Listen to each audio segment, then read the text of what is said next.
So let's like talk about what the blockchain looks like without reference to, the dark old proof of work era that our grandchildren will eventually remember in the same light as how they remember houses used to not have refrigerators. So you have blocks, right?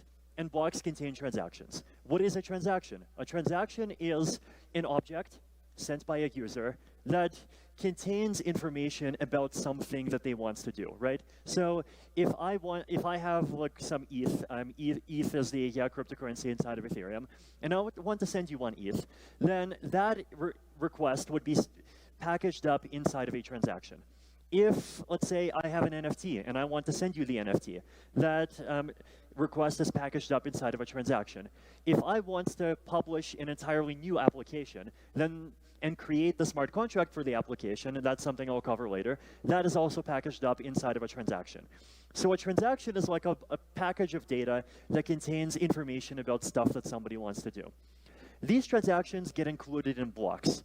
Every block is created by a validator, and so blocks are just these packages of transactions, and one new block comes every slot. One slot is 12 seconds. Then we have attestations. Attestations confirm blocks, right? So attestations are like these messages signed by other validators that basically solidify the position of a block inside of the blockchain, right? So when a block gets published, and then that block, within a few seconds, it almost immediately gets thousands of attestations supporting it, and that kind of solidifies that block's position in the chain, such that other blocks that compete with that block, that like also try to claim that they're that are not kind of children of that block, but that are siblings, and then try to claim that they're the real history, those blocks are not going to be able to get through, right? So, as Danny mentioned, in the entire almost month that post-merge Ethereum has been running, we've only had like 26 reorgs, and that's maybe an overcount.